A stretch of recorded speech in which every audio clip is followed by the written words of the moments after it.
Hey everyone, this is Dusty with B3R Sports and RunFlorida.com. Coming to you about the Alligator Lake Invitational this weekend. Um, I do apologize for those that have been reaching out to me the last couple of days asking about information.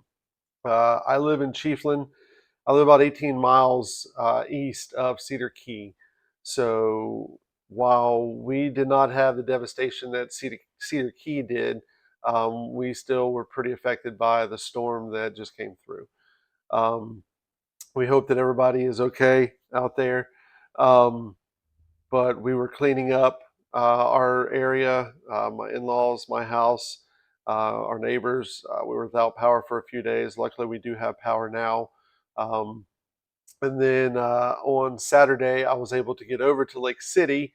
That's where my mother lives. So I went and checked on her and her property and my aunt and uncle who live next door. And then once I found out everything was okay there, minus them not having power, I did manage to get over to Alligator Lake. Uh, Alligator Lake is bone dry, which is phenomenal. It's probably the driest it's been in a long time. However, there's a big tree that is blocking the road coming in. There are about 30 trees down on the various trails, and with the county focusing on getting power and trees and everything cleaned up in other areas, they would not be able to assist me in helping me get the park back up to par before Saturday's event. Uh, I reached out to the Oaks Equestrian Center where we've had races before when Alligator Lake flooded. And while the course part of it is fine with a little bit of debris that would need to be picked up, the parking area has been purchased by someone and they've made it into a pasture for their horses and fenced it in. So there's no room for parking at that venue anymore. So we will not be able to go to the Oaks. Um, I was in a little bit of a scramble yesterday trying to figure everything out, and that's why I didn't get back with a lot of people, as I wanted to have information to tell you guys. I was able to reach out to a friend, Mr. Wendell Durrance, who is the general manager of All Tech Raceway, where they race late models and street stocks and big cars on a dirt track. And so I went by that facility, and it didn't have as much debris down, and we were able to get a lot of it cleaned up this morning, and I will be able to go and set up a course in the next couple of days to have it ready for Saturday. So we do appreciate Mr. Wendell letting us come out there to All Tech Raceway and hold this event. Um, I have updated the information on my website. So I'm going to switch over here so you can see that. So if you go to b3rsports.com, scroll down, click on the Alligator Lake logo right here. And this line right here has all been updated. So the results link is there. So it'll go take you to the half mile timing results page. Parent information is right here. So please send this to them. That way they know the new address, the location. They do have to pay $10 for parking. Here's the QR code to scan to get there. Um, we do have the time schedule posted right here. All the information right here. Um, for this year, we did this for the Florida Horse Park, and we will be including the event collectible pin as part of a purchase of either a event t-shirt, the Alligator Lake t-shirt, or the Run Florida t-shirts. We also have Run Florida jacket pullovers, a couple different things. So that's the plan, is if you purchase t-shirt, you get a pin with the purchase this year. Back to the website. So yeah, parent information, just have them go to the website, or if you can forward that link to them. All you have to do is, if you click this parent information, if you're not computer savvy, just highlight that right there, right click, copy it, and paste it into an email or the group chat or whatever you have with your parents. All right, so online coaches meeting, it is already up as well. So that way you guys have all the information you need. It's also got the results link right there. It's a lot of redundant information from the other parts of the website. Um, The only thing that is going to change, which I actually have it updated correctly on here, is from the original information, we're going to run the elementary and boys race together, whereas the original information had it separate. But we don't have enough runners to run it separate. So we're going to run the elementary 2K together. If you go back, steps 1, 2, and 3, hopefully that worked out for everybody this year. I had a lot less emails when I did it this way because some people would skip the meet information and go straight to step 2 with the payment, or straight to step 3 and try and enter and not read how to do steps 2 and 3. So this seemed to help a lot this year with less emails asking questions. When you come to the event, please print out the waiver. You can click the waiver right here. Print this out. I only need the second page. So when you come to pick up your packet, you must have this second page signed with your name.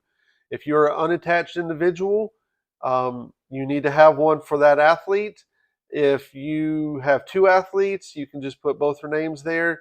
If you're a coach for a team, I just need one per team.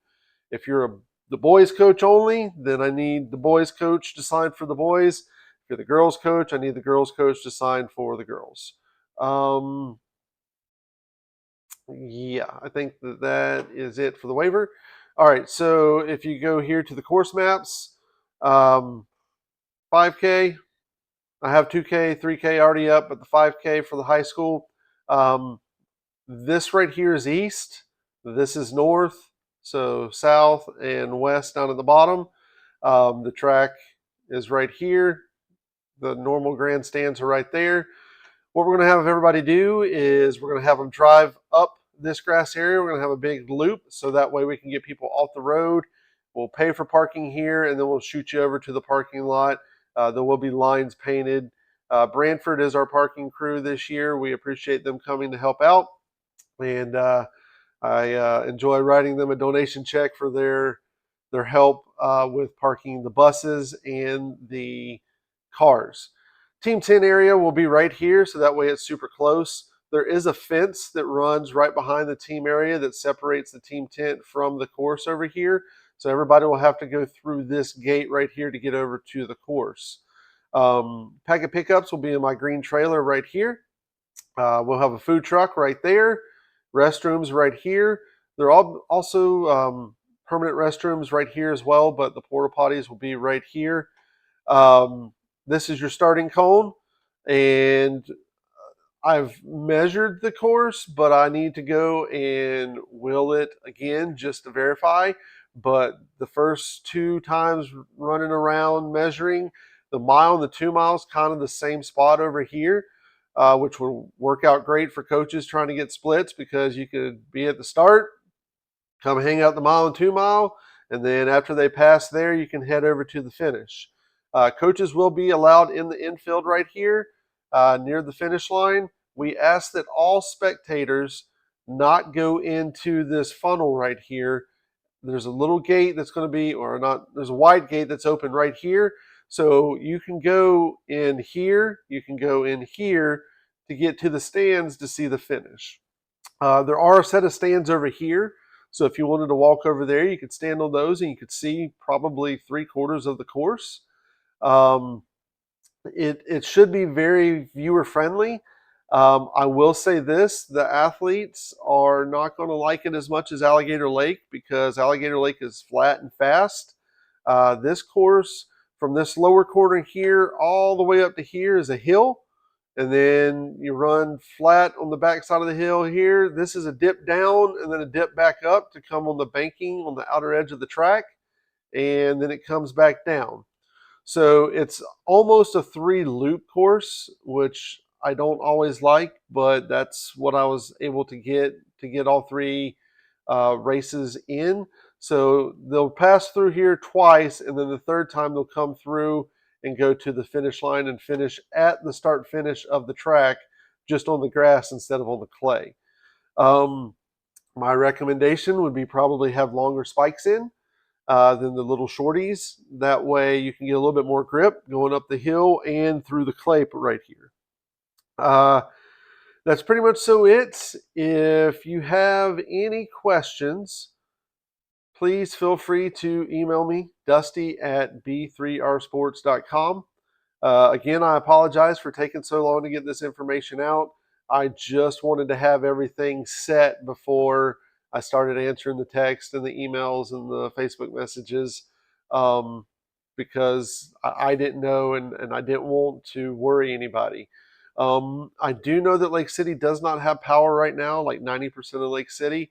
From what my understanding, they're supposed to have 90% of it back up between Wednesday and Thursday. So if you are coming with hotels, you probably can't get a hold of them right now. I would start trying to call on Tuesday and Wednesday to see if they will be open. Um, Other than that, the course, the track, or the facility is 4 miles off of the interstate, and it's a close 4 miles. Like there's a convenience store right there. There's a Subway. There's, I believe it's a Wendy's. Um, there's a lot of things right there at the exit, um, and there's gas on both sides. Ellisville is at the lower end of Lake City, so Gainesville and lower schools, it'll be a little bit closer for you.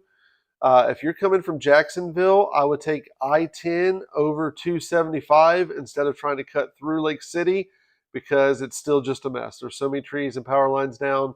It'll be safer, and it'll probably be quicker to take I-10 all the way to 75 and then go down to the third exit, which is the Ellisville exit. Um, Again, if you have any questions, email me. I hope everybody is ready for the event, and have a safe trip, and I will see everybody on Saturday. Thanks a lot.